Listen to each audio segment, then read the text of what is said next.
Bukan karena mereka lemah, tapi karena mereka lelah. Lelah berjuang, mencoba, bermimpi, dan terus melihat segalanya runtuh. Mungkin kamu sedang mengalami hal itu sekarang, momen di mana kamu memandang hidupmu dan bertanya, bagaimana aku bisa sampai di titik ini?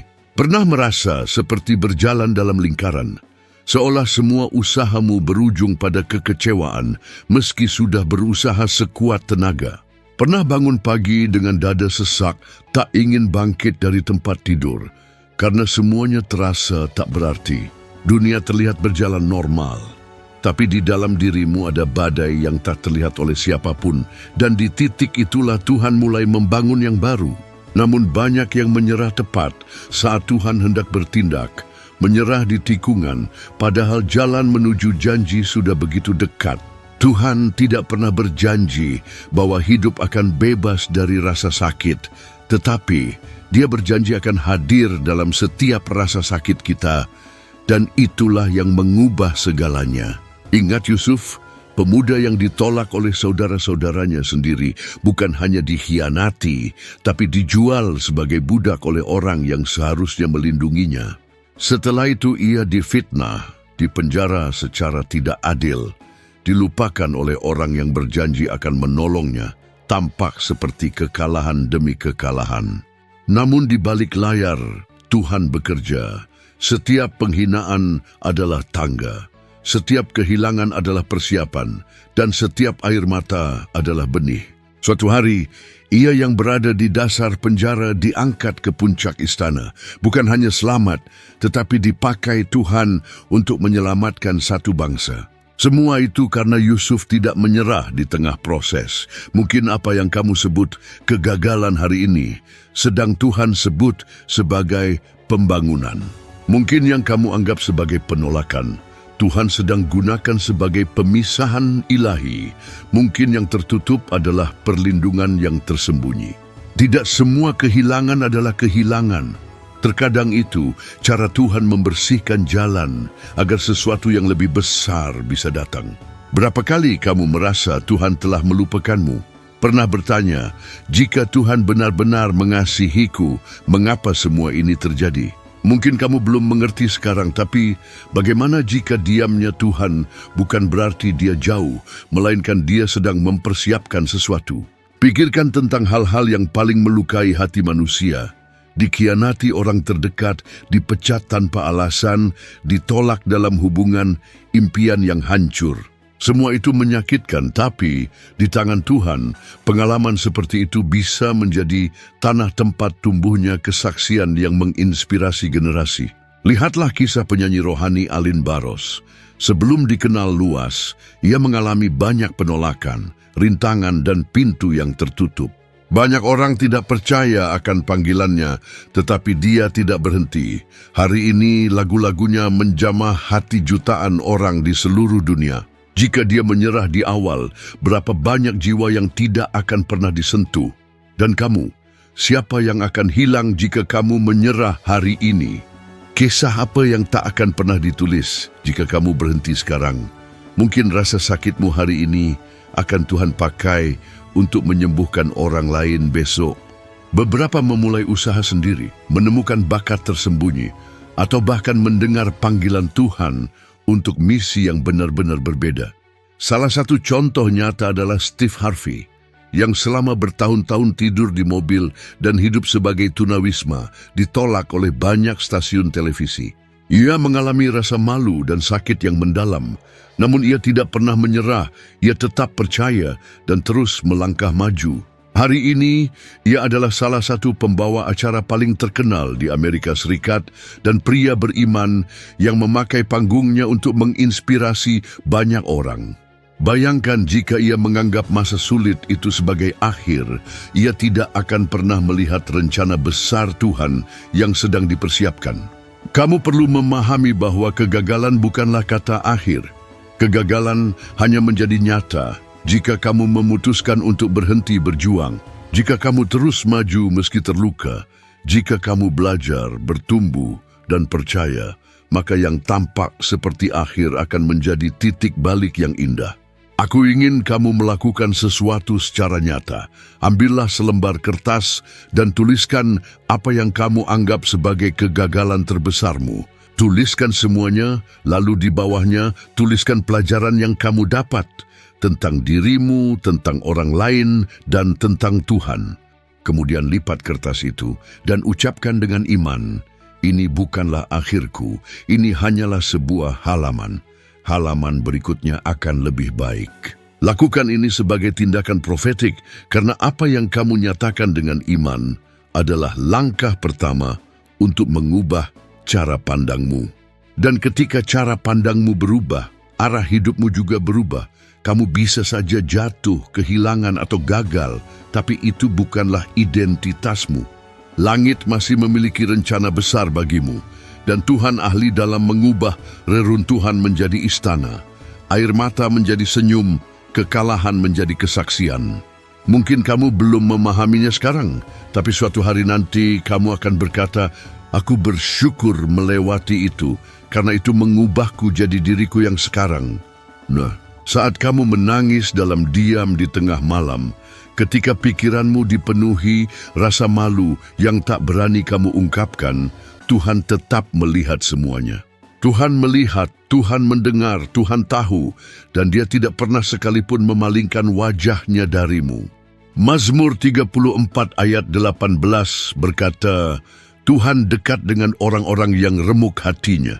Itu janji, bukan kemungkinan. Justru ketika hatimu paling terluka, saat tidak ada satupun orang yang mengerti, Tuhan mengerti dan hadir lebih dekat dari sebelumnya.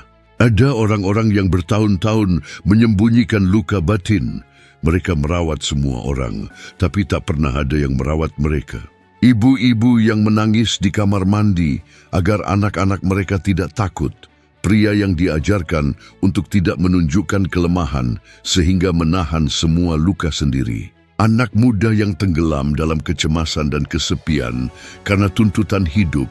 Orang-orang yang bangun dan tidur dengan kekosongan di dada. Jika kamu termasuk salah satunya, dengarkan ini. Kamu dilihat, kamu dikenal, dan kamu sungguh-sungguh dikasihi. Itu bukan sekadar kalimat indah, itu kebenaran. Ingatlah Hagar di padang gurun ditinggalkan, kehabisan harapan, siap mati bersama anaknya sampai Tuhan datang dan menemui dia. Kehadiran Tuhan begitu nyata, begitu dekat, hingga Hagar memberinya nama, "Engkaulah Allah yang melihat aku," karena tatapan itu mengubah segalanya. Mungkin saat ini kamu berada di padang gurunmu sendiri, merasa ditinggalkan, tak terlihat, tetapi Tuhan masih melihatmu, dan itu mengubah segalanya. Dilihat oleh Tuhan bukan sekadar diperhatikan, tapi dijangkau, disentuh, diingat dan dipulihkan sepenuhnya. Aktris Viola Davis pernah hidup dalam kemiskinan ekstrim, kelaparan, dan trauma masa kecil yang dalam sebelum ketenaran menghampirinya. Ia merasa tak terlihat oleh dunia, tapi memilih percaya bahwa hidupnya berharga. Ia berjuang, bertahan, diselamatkan oleh seni dan oleh imannya. Hari ini, ia menggunakan kisah hidupnya untuk menginspirasi orang lain yang hampir menyerah. Jika ia percaya bahwa dirinya tak terlihat, dunia akan kehilangan suara yang kuat. Hal yang sama berlaku untukmu. Hidupmu adalah suara, lukamu adalah jalan. Dan awal barumu bisa menjadi harapan bagi banyak orang lainnya. Tuhan belum melupakanmu, dan rencananya yang indah belum dibatalkan hanya karena kamu pernah ingin menyerah. Cobalah ini selama 30 hari ke depan. Luangkan waktu 5 menit setiap hari, duduk dalam diam, pejamkan mata dan ucapkan, "Tuhan, Engkau melihat aku." Ucapkan dengan iman, dengan ketulusan, dan perhatikan baik-baik. Mungkin jawabannya datang dalam bentuk damai, ayat, pesan, atau hal kecil yang menyentuh hatimu. Saat kamu membuka diri untuk menyadarinya, kamu akan melihat bahwa Tuhan selalu ada, tidak peduli seberapa jauh kamu pernah melangkah, berapa kali kamu jatuh, berapa banyak penyesalan yang kamu bawa. Semua itu tidak mengubah kenyataan bahwa kamu dilihat oleh Tuhan. Dilihat bukan dengan tatapan menghakimi, tapi dengan kasih karunia, belas kasih, dan cinta. Dunia mungkin tak melihatmu, tapi surga selalu melihatmu.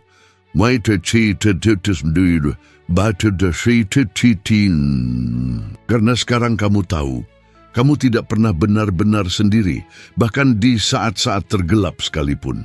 Fakta bahwa kamu sampai sejauh ini menunjukkan bahwa masih ada nyala api kecil dalam dirimu. Mungkin redup, tapi tetap menyala. Api itu adalah bukti bahwa harapan belum mati, meskipun kamu telah melewati rasa sakit, kehilangan, dan kesunyian yang dalam. Kamu masih berdiri, dan itu bukan hal kecil. Itu adalah mujizat yang datang dari surga.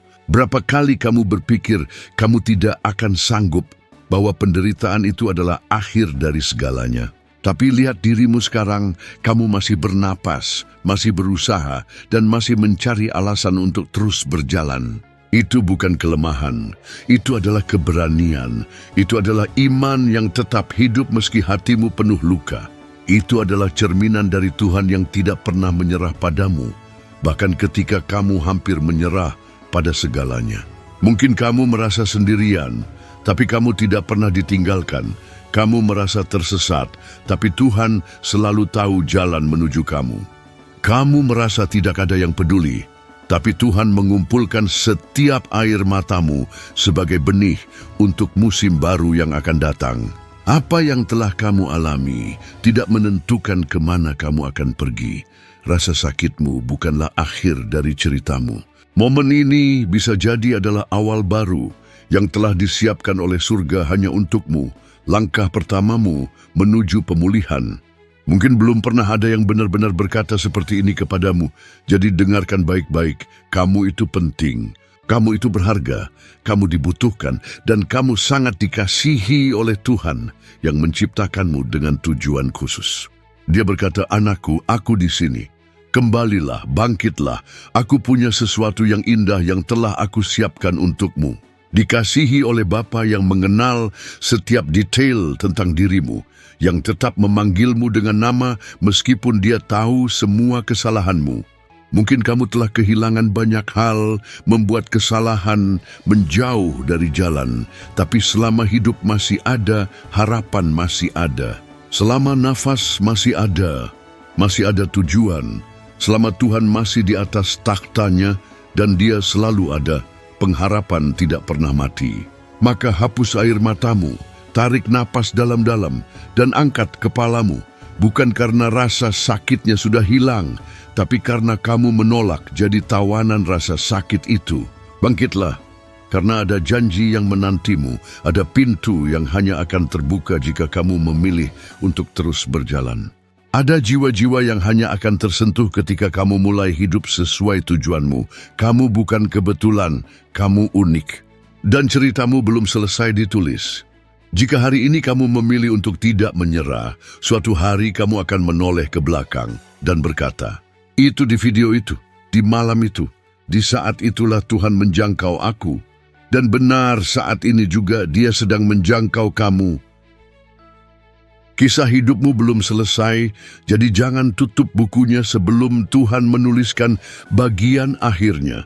Tuhan menulis akhir cerita yang tak terduga oleh siapapun, dan dia masih menulis kisah hidupmu sampai saat ini.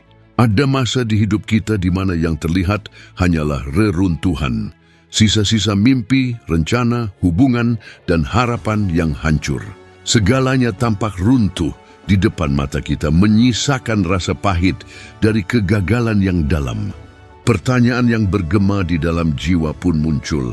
Mengapa semuanya gagal? Apa salahku? Pernahkah kamu merasa seperti telah menyia-nyiakan tahun-tahun hidupmu dalam sesuatu yang akhirnya hancur begitu saja?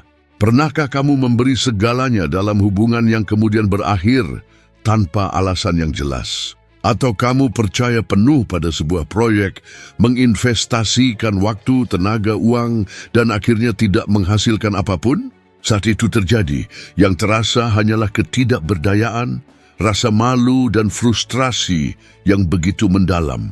Kita mulai bertanya-tanya apakah kita melakukan kesalahan, apakah Tuhan meninggalkan kita, atau kita memang tidak cukup baik. Tapi izinkan aku memberitahumu satu kebenaran yang kamu anggap sebagai kegagalan bisa jadi adalah bentuk persiapan dari Tuhan. Yang kamu kira sebagai jalan yang melenceng, mungkin justru adalah jalan tepat yang Tuhan pilihkan untuk membawamu ke tujuannya. Sebab Tuhan tidak bekerja dengan rancangan sementara, tidak ada yang sia-sia dalam hidupmu, termasuk rasa sakitmu. Alkitab penuh dengan kisah orang-orang yang mengalami hal ini. Musa misalnya hidup di padang gurun selama 40 tahun. Secara manusia ia tampak gagal, tapi di tempat yang sunyi itu Tuhan sedang mempersiapkannya untuk memimpin bangsa menuju kebebasan. Dia yang dianggap pelarian yang gagal justru menjadi pembebas, dan kamu pun bisa menjadi versi baru yang sedang dibentuk Tuhan. Mungkin masa sulit ini adalah inkubator ilahi tempat Tuhan menanamkan kesaksian terbesar dalam hidupmu. Kadang Tuhan mengizinkan kita berjalan di tanah kering, bukan untuk menghukum, melainkan untuk mengajarkan kita bersandar padanya. Saat semuanya terkendali, kita merasa tak butuh bantuan. Tapi ketika semuanya lepas kendali, barulah kita benar-benar memandang ke langit. Kamu mungkin merasa gagal karena belum bekerja, belum kuliah, atau belum mencapai harapanmu di usia 30, 40, atau 50 tahun. Tapi bagaimana jika waktu Tuhan tidak mengikuti jam manusia? Ingatlah bahwa Abraham menjadi ayah pada usia 100 tahun. Daud diurapi sebagai raja saat masih muda, namun harus menunggu bertahun-tahun dan dikejar-kejar sebelum duduk di takhta. Janji Tuhan tidak memiliki tanggal kadaluarsa, tapi menuntut satu hal, bahwa kamu tetap berjalan meski segalanya tampak diam. Bayangkan seseorang yang menghabiskan bertahun-tahun dalam pernikahan, lalu akhirnya bercerai. Rasa sakitnya tak terlukiskan. Namun daripada menyerah pada kepahitan, ia mencari pemulihan dalam Tuhan, membangun jati dirinya kembali, dan belajar menghargai diri. Sampai akhirnya ia bertemu seseorang yang memperlakukannya dengan hormat, cinta, dan kehormatan. Lalu ia pun menyadari sesuatu. Kalau hubungan itu berhasil, aku tak akan pernah menjadi pribadi yang kuat seperti aku hari ini. Namun dia tidak lari dari penderitaan itu. Dia menghadapinya secara langsung dan tetap setia sampai akhir. Karena dia telah menang, kamu juga bisa menang. Bahkan ketika kamu merasa terlalu lemah untuk melangkah, berapa kali kamu berkata dalam hati, "Aku tidak sekuat yang orang pikirkan," namun tetap kamu bertahan. Kamu telah melalui hal-hal yang akan menghancurkan orang lain, tapi kamu masih di sini, berdiri, dan melanjutkan perjalanan. Meskipun segala sesuatu berkata kamu harus menyerah, kamu terus berjalan. Itulah kekuatan, keberanian, dan iman yang sejati. Mungkin hari ini kamu sedang dalam masa tergelap, kehilangan seseorang, menghadapi penyakit, atau pergumulan dalam pernikahanmu. Mungkin kamu merasa sangat sendirian atau terganggu oleh pikiran yang menakutkan, tapi dengarkan ini, rasa sakit itu akan berlalu, dan saat itu berlalu, ia tidak akan meninggalkanmu kosong, tapi membuatmu lebih kuat, lebih dewasa, dan lebih peka terhadap orang lain. Dalam surat kedua kepada jemaat di Korintus pasal 12 ayat 9 tertulis, "Kasih karuniaku cukup bagimu, sebab kuasaku menjadi sempurna dalam kelemahan." Artinya Tuhan tidak bekerja paling kuat saat kamu kuat, tapi saat kamu lemah dan berseru, "Tuhan, aku tidak mampu lagi." Disitulah dia menjawab, "Tapi aku mampu." Dan dari titik itulah kuasanya mulai bekerja secara nyata dalam hidupmu. Pikirkan tentang orang-orang yang kehilangan pekerjaan secara tiba-tiba, orang tua yang berjuang memberi makan anak-anak mereka setiap hari, anak muda yang bingung arah hidupnya, merasa tertekan dan tidak tahu harus kemana, atau mereka yang hidup dengan depresi dan rasa bersalah. Semua itu bukan tanda kelemahan, tapi tanda bahwa mereka manusia. Dan Injil menunjukkan bahwa Tuhan justru mendekati mereka yang menderita. Bayangkan Nick Vujicic, lahir tanpa tangan dan kaki, ditolak, diintimidasi, mengalami depresi berat, dan mencoba bunuh diri saat berusia 10 tahun. Namun dia menemukan harapan dalam Tuhan, dan sekarang dia menjadi pembicara dunia yang memberkati jutaan orang dengan pesan iman dan harapan. Bayangkan jika dia menyerah waktu kecil, hidupnya takkan menjadi kesaksian luar biasa seperti sekarang, dan hidupmu juga bisa demikian. Yang kamu butuhkan hanyalah melangkah lagi, meskipun lambat, dengan air mata, dan meskipun kamu belum mengerti apapun. Kekuatan yang kamu perlukan tidak berasal dari dirimu sendiri, itu berasal dari Tuhan, dan Dia akan menopangmu dalam setiap langkah. Aku ingin tantang kamu, selama 7 hari ke depan sebelum tidur, luangkan 5 menit untuk berbicara kepada Tuhan. Kamu tidak perlu kata-kata indah, cukup katakan apa yang kamu rasakan, ceritakan yang menyakitkan, dan bukalah hatimu di hadapannya. Setelah itu tarik napas dalam-dalam dan katakan, Tuhan, aku serahkan hari ini ke dalam tangan-Mu. Mungkin tampak sederhana, tapi kamu akan mulai merasakan perbedaannya. Karena berbicara kepada Tuhan bukan hanya mengubah situasi, tapi juga hatimu. Dan ketika hatimu berubah, segalanya mulai berubah juga. Bahkan di padang gurun, Tuhan bisa membuat mata air mengalir. Bahkan dalam lembah bayang-bayang maut, Tuhan berjanji untuk tetap menyertaimu. Jadi jangan menyerah, tidak sekarang. Kamu akan kembali tertawa melihat janji Tuhan digenapi dan menyaksikan mukjizat terjadi. Tapi semua itu dimulai dengan satu langkah lagi, mutus.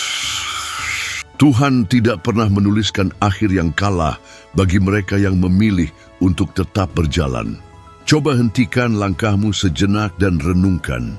Bagaimana jika kamu memilih untuk bertahan sedikit lebih lama? Bagaimana jika jawaban dari doa panjangmu hanya sejauh satu keputusan sederhana? Bagaimana jika yang kamu butuhkan hanyalah melangkah sekali lagi, walau kamu belum bisa melihat kemana jalan itu membawa? Kamu tidak harus tahu bagaimana semuanya akan terselesaikan. Yang penting adalah keberanian untuk langkah berikutnya. Cobalah latihan ini. Ambil selembar kertas dan tuliskan 3 momen di hidupmu saat kamu merasa tidak sanggup. Tapi kamu tetap bertahan. 3 kali saat semuanya terasa hilang, namun sesuatu terjadi dan kamu bisa melewati semuanya. 3 peristiwa ketika kamu menangis tapi tetap bertahan hidup, lihat itu sebagai bukti kamu sudah pernah menang. Dan kalau kamu pernah menang sebelumnya, kamu juga bisa menang sekarang, karena Tuhan yang sama masih menyertaimu. Tuhan tidak membutuhkan keadaan sempurna untuk bekerja. Dia menciptakan dunia dari kekacauan. Dia membelah laut, menjatuhkan raksasa, membangkitkan orang mati. Mengapa kamu ragu bahwa Dia bisa memulihkan hidupmu? Jadi walau gelap terasa menyesakan, jangan berhenti. Walau sunyi mencekam, teruslah berjalan. Walau semuanya tampak mustahil, jangan menyerah, karena kemenangan bisa lebih dekat dari yang kamu bayangkan. Dan saat kamu tak menduganya, kamu akan melihat bahwa momen tergelap itu adalah titik balik yang Tuhan pakai untuk mengubah kisahmu. Akan datang waktu ketika kamu menoleh ke belakang, meneteskan air mata dan berkata, "Aku bersyukur tidak menyerah." Ada luka yang tak bisa dijelaskan dengan kata. Luka yang diam, yang menekan dada dan membuat hidup terasa terlalu berat. Itu simpul di tenggorokan yang tidak terlihat orang lain. Senyum palsu agar orang tidak khawatir, keinginan untuk menghilang. Rasa ingin tidur dan baru bangun saat semuanya berakhir, tapi kenyataannya tak kunjung berubah. Pernahkah kamu merasakan hidup seperti menekanmu ke dinding? Dan yang kamu butuhkan hanyalah pelukan, tanda, atau jalan keluar. Pernahkah kamu menangis diam-diam di malam hari karena takut terlihat lemah? Malu akan luka sendiri. Saat semua orang di sekitarmu tampak melangkah maju, sedangkan kamu merasa terjebak dalam kebingungan dan kelelahan. Kalau kamu pernah merasakannya, mungkin pesan ini memang ditujukan untukmu.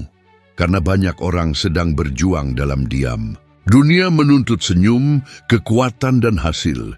Tapi siapa yang mengajarkan kita cara menghadapi kehampaan? Siapa yang mengajari kita cara berjalan ketika tenaga sudah habis dan harapan memudar? Ada saat-saat ketika semangat padam total dan hal-hal yang dulu membahagiakan kini terasa kosong.